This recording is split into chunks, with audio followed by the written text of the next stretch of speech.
So today we're going to do the handover video on this Swift Select 174. We're going to start on the outside and then we're going to move on to the inside.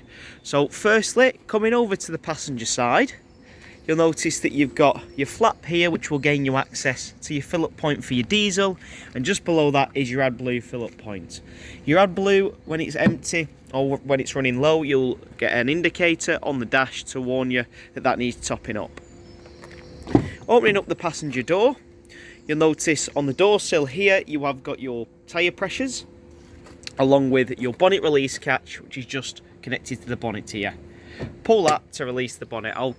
I'll come over to there in a minute, but with the door open you'll notice you've got Remis cab blinds fitted to this vehicle. All you'll need to do to simply operate these is pinch the little tab like so and pull the blind out. Lead the blind from the bottom, allowing the magnetic strip to connect into place, and do the same for the two front blinds at the front. And like I mentioned, there's a magnetic strip onto here that simply connects and blacks out the entire cab. You've got the same on the other window. When putting these back into position, pull away from the magnetic strip, and if you lead from the bottom, as you can see, that will allow the blind to connect back into situ like so. And as a rule of thumb, with anything in a motorhome, if it feels like it's being forced, you're probably doing something wrong. That's especially true for this, so just bear that in mind. Moving on from the passenger side, underneath the bonnet, I'll just open it for you now.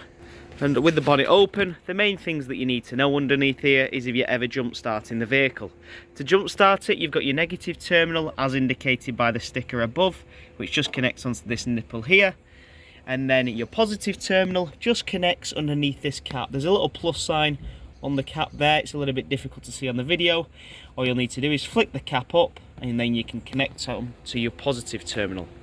So that's if you're jump starting the van, and like I mentioned, they're the main things that you need to know. Just to point out a couple more things, however, you've got your engine oil here along with your dipstick, which is just below that.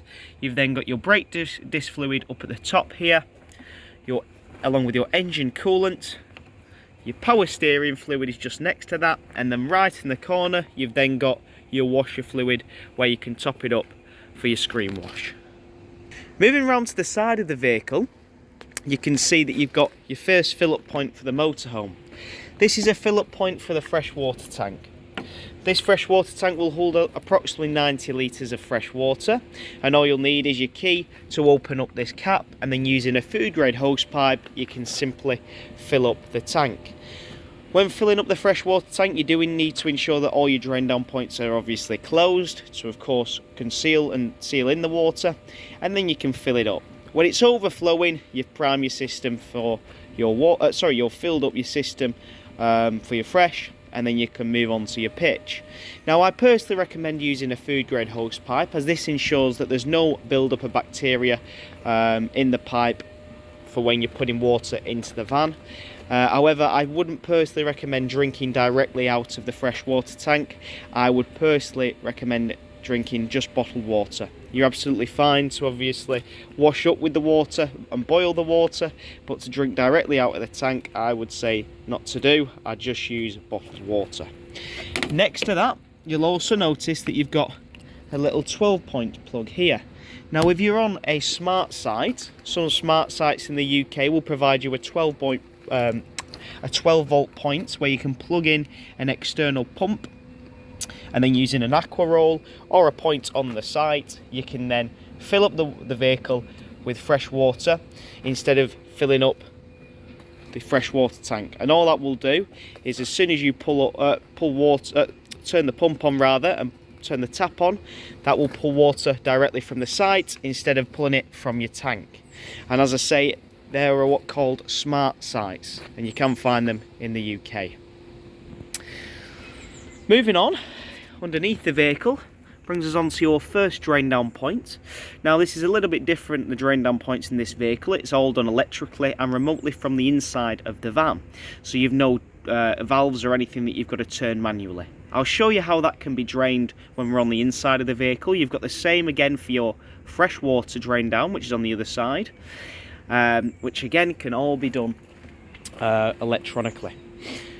Now, whilst we're on the topic of your waste and your fresh drain down, please ensure that everything is drained down in the vehicle when you're not using the motorhome. Even in the warmer months as it is now, I personally recommend getting everything drained down just to keep you in the habit of having the system drained down for when you come to use it. We tend to find that people who leave water in the tanks are the people out of habit of draining the tank down, so every time they come to use it in winter, they do run the risk of having frozen water in the tanks, which you do not want. It's a big no-no. So if you can get into the habit of draining down the tanks, you're good to go. On site, there'll be a big grid that you can drive over.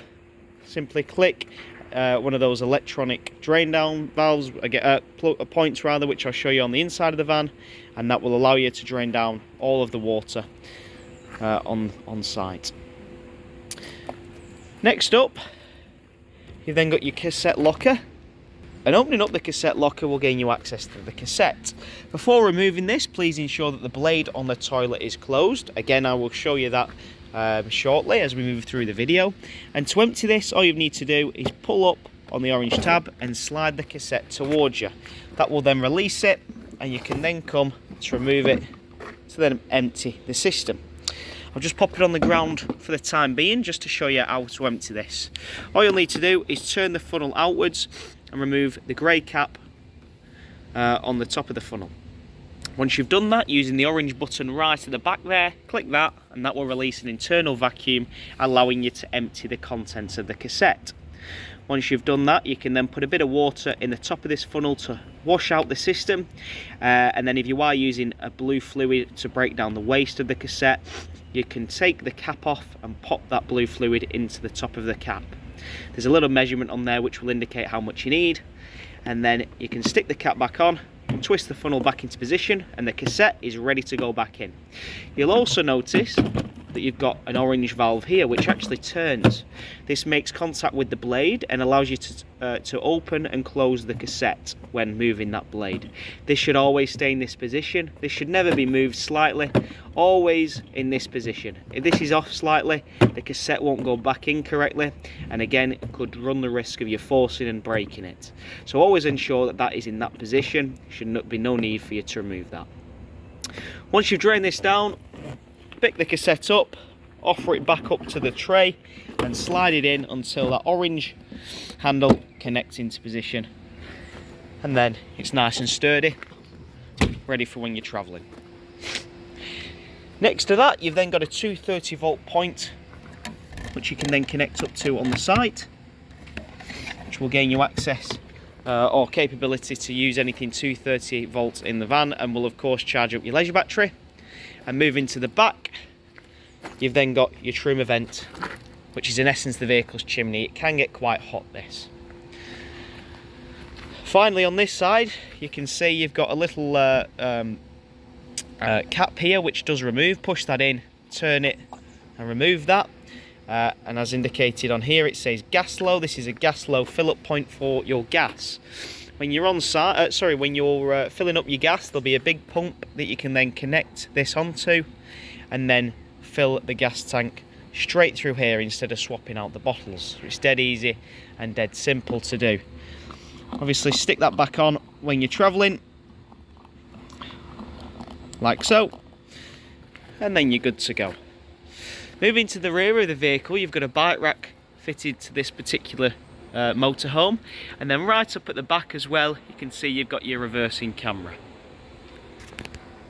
Opening up the rear doors and into the vehicle itself, you'll see that you've got this pull-out tray here which holds really good bit of storage, really nice and useful. You've also got your awning winder pole here, which we'll talk through just shortly, and little pockets of storage throughout the vehicle.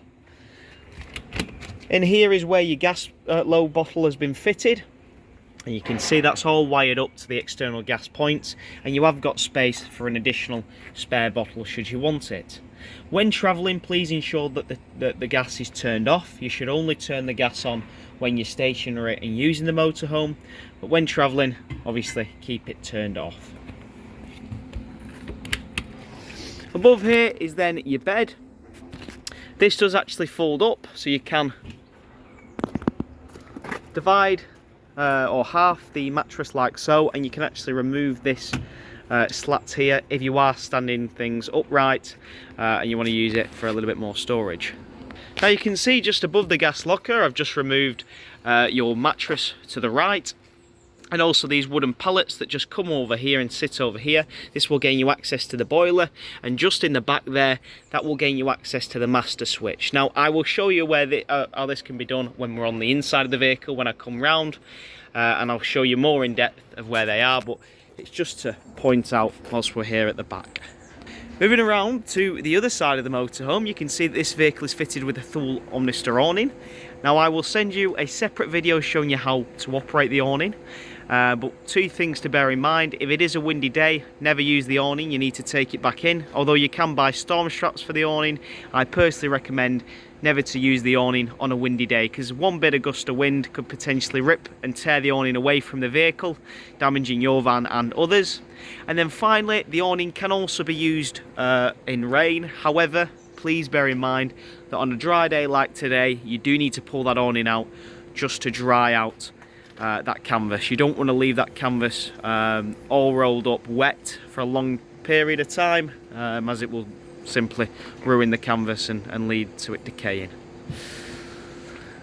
Next up, you've then got your fridge vents, which are here. You can actually buy fridge covers for these when you're storing the motorhome.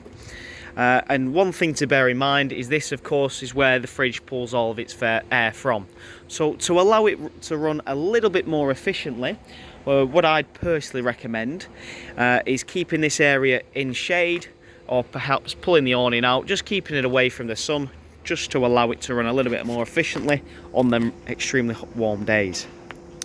And then directly underneath the fridge vents, you've then got another drain down point, which was your freshwater drain down point. As I mentioned, that is done electrically to drain that down.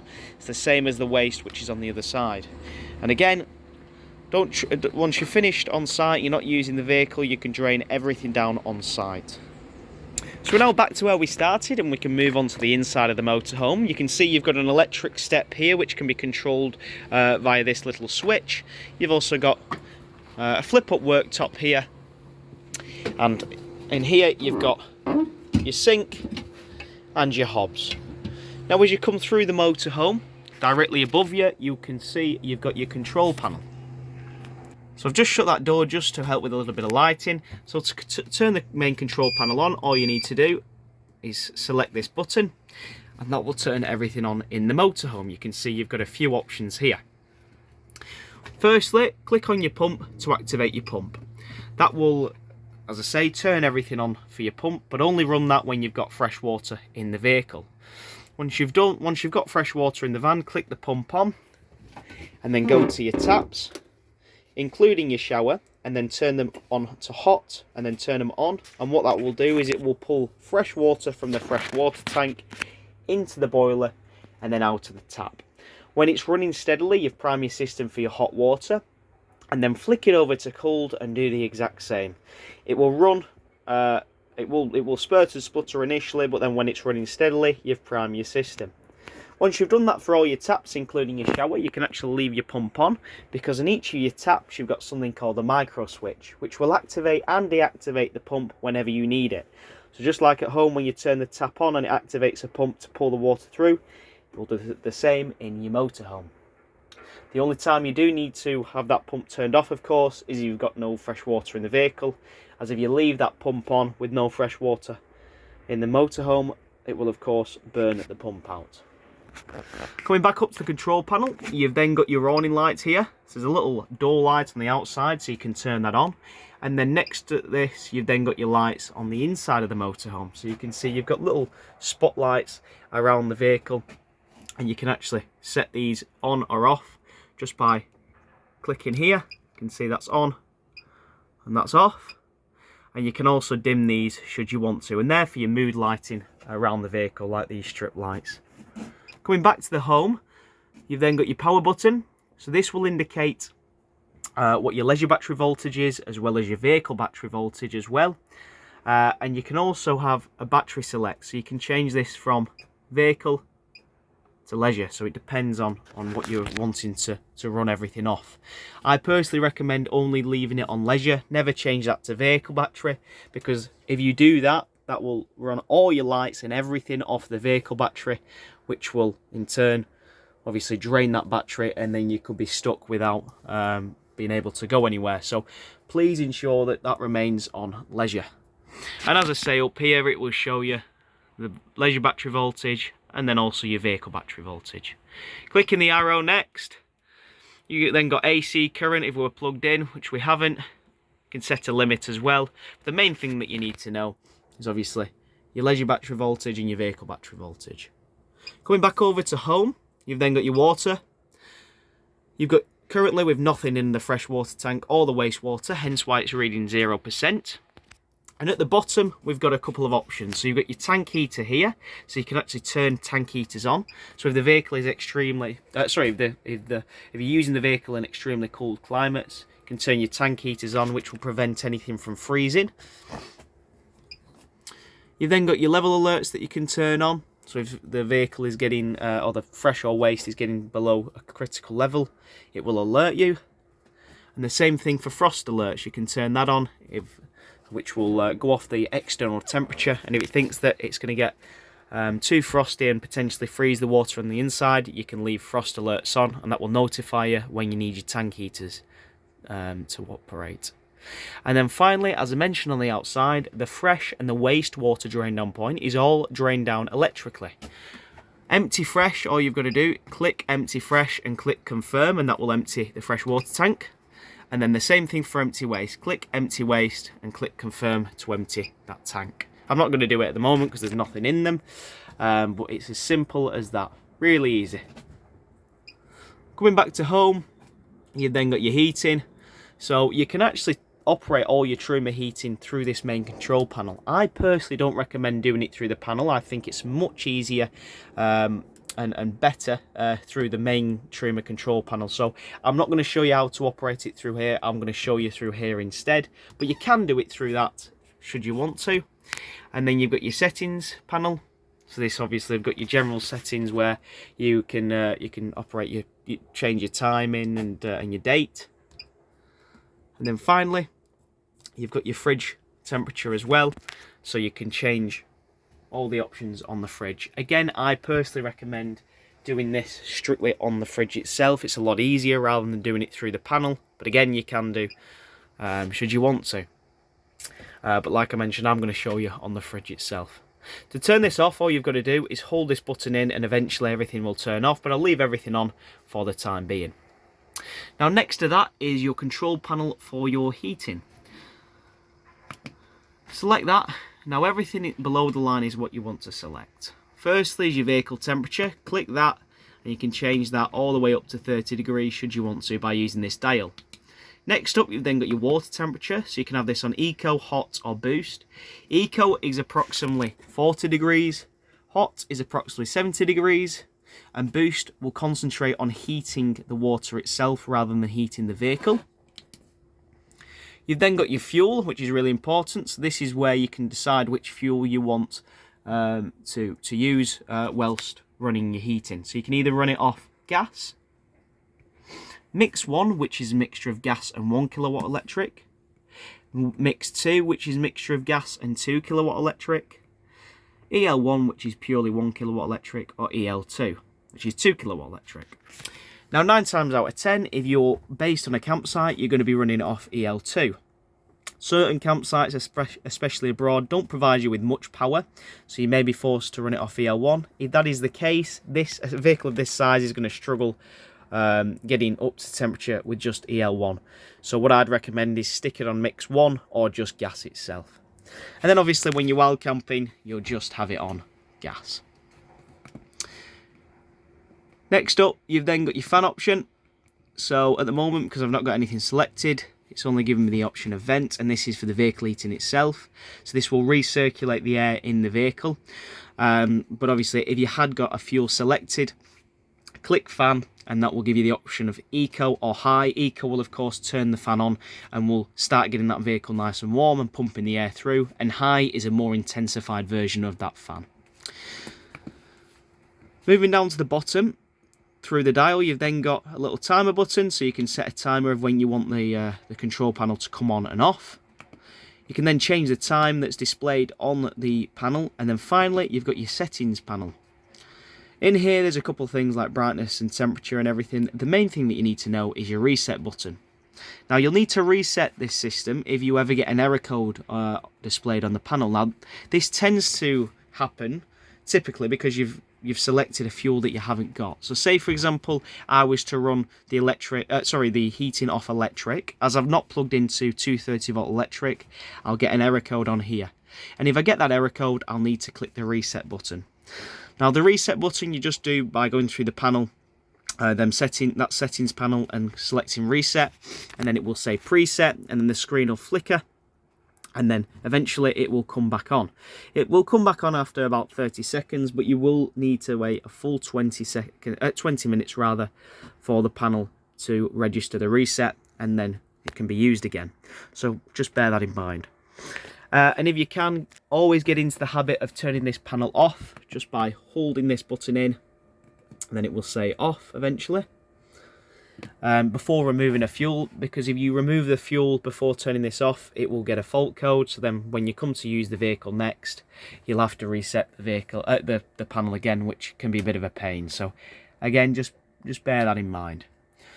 Turn it off when you're done using the vehicle, and then remove the fuel. Okie dokie, so I'm now moving away from the panel and we're coming into the kitchen area. We've discussed obviously about priming your system for your water and also your hob.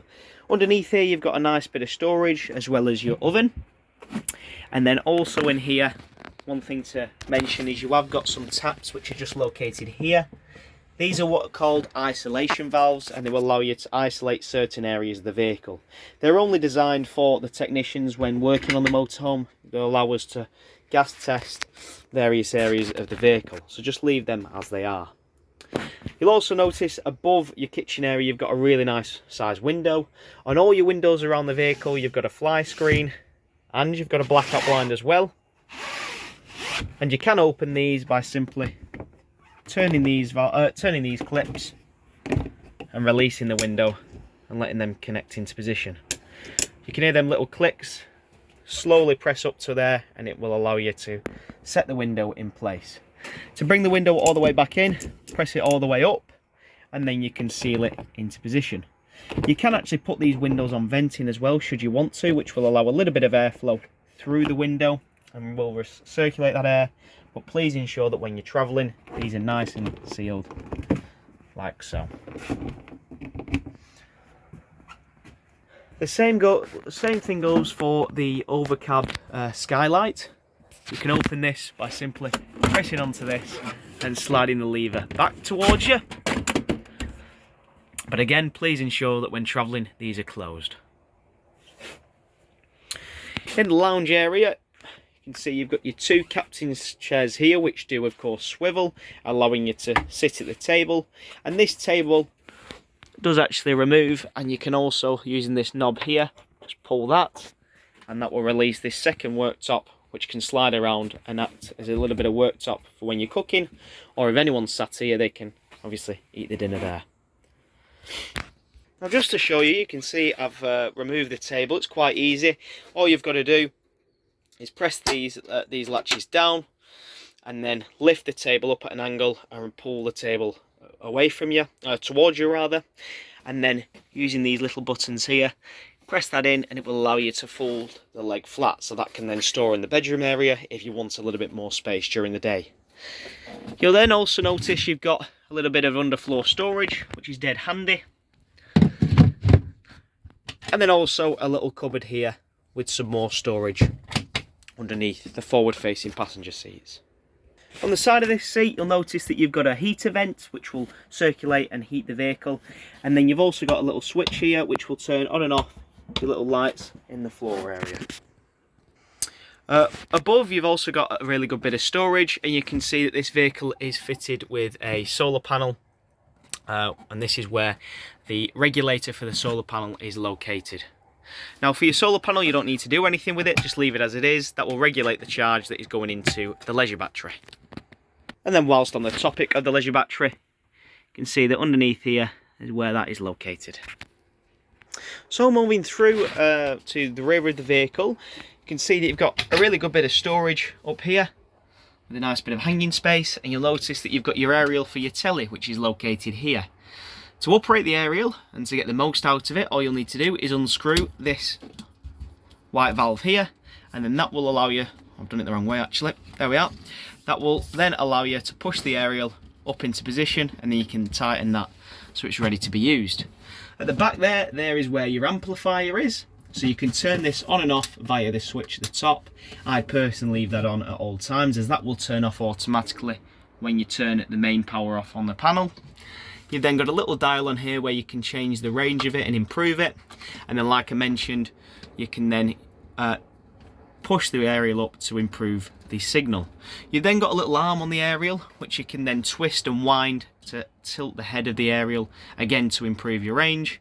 But also always make sure when travelling this aerial is brought back down and secured into position. You don't want to be travelling with that aerial up. So moving on from the storage area above, you've got your fridge. Now, as I mentioned, this is a 3-way fridge, which means there's 3 ways to power it. So you can either run it off your 12-volt leisure battery, as indicated by the battery sign. You can either run it off your gas, as indicated by the gas flame, or you can either run it off 230-volt electric, as indicated by the little plug. So when you're travelling, you can run it off your 12-volt leisure battery. When you're wild camping, just run it off gas, and then of course when you're plugged into electric on a site, just run it off your 230-volt.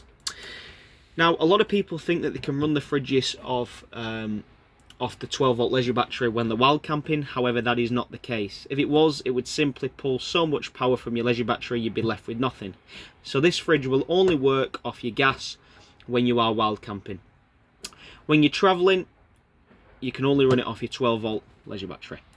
As I mentioned, it would just draw too much power out of the battery if you left this solely on the battery without it having any charge. Now, the reason that you can run it off the 12-volt when you're travelling is this vehicle has got a built-in alternator which will send power from the vehicle battery into the leisure battery, which will then power the fridge. But like I mentioned, when you're stationary and you're not plugged into anything without the ignition running, it has to run off gas. Now, the great thing with this fridge is it's got the option of auto, which is just there. Click auto and select that, and that will automatically assign whichever fuel you want you've got in the fridge, which is dead easy and dead handy. So leave it on auto if you can. If you forget to run it off auto and you by mistake select a fuel that you haven't got, you'll get a little warning error code. Nothing will work in the fridge, so you'll need to reset it through the little triangle button, which is just here. You've then got the option of changing your temperature, which you can select and change through the little temperature gauge here. And then to flick through the options, you've then got your navigator button, which is just there. The on button is also here, which you can then turn on, and that will turn the fridge on. Now, moving opposite the fridge, you've got your bathroom area. So in here you can actually use it as a shower should you want to, by simply pulling this out and connecting it up to here. But the main thing that we need to talk about is obviously the toilet. As I mentioned, on the outside you've got something called a blade, which will activate on which will open and close the cassette whenever you need it. At the moment the blade is closed, push it away from you to open it. So forward towards you to close it, and away from you to open it. So when the cassette is in use, push it away from you, and that will that will open the cassette and allow all the waste to empty out of the toilet itself into the cassette. Once you've done that, click the blue button, which is just up there. That will activate your flush, and that will allow you to flush the entire system. Do bear in mind you do need your pump on for that to activate. Once you've done that, close the blade. Now, you close the blade for 2 reasons. The main reason being is it does stop the odours from escaping from the cassette. But the second reason is it gets you into the habit of having that cassette closed. So every time you come to remove the cassette, it doesn't break or get jammed. So just bear that in mind. But it's dead easy, dead simple. You'll also get a little red warning light on here just to indicate when that cassette is full. And now we're in the back. You can see that you've got storage all the way along, which is really useful.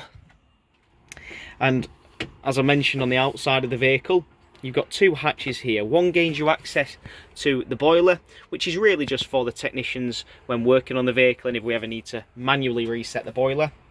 And the other contains your sergeant unit. The sergeant unit holds your fuses and also your trip switches. So you can see if I just come round here and I flip this up, your fuses are all located here, which are nice and easy to get to. And then on this side, you've also got your trip switches. So if the vehicle ever trips, it comes to this position.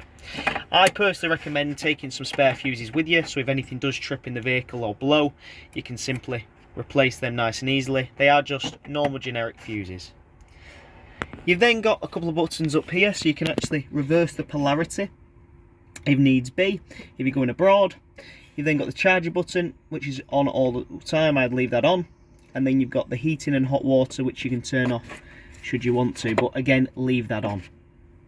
You've then got a system reset, shutdown rather button, which will override the control panel and turn everything off. It's really only designed for when you are when the vehicle isn't going to be used for a long period of time. You know, I'm talking 6 months or so, but the rest of the time I personally recommend just leaving this on.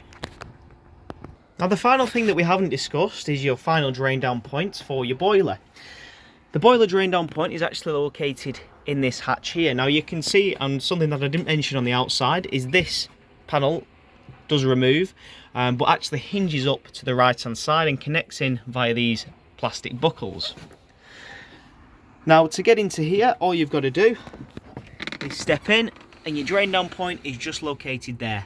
That yellow valve will allow you to drain down the boiler. In the up position it is open, so it is drained down, and to close it all you've got to do is flick it down just like so. When it's in the flick down position it is closed and it is ready to be used, and like I mentioned, when it's in the up position it is drained down. Again, I know I've said it time and time again, but when you're travelling, leave that open so everything drains down out of the vehicle, but then when you're using the vehicle, that needs to obviously be flicked down so it's closed and sealed. And just like that, that concludes the handover video on the Swift Select 174. I hope you enjoyed.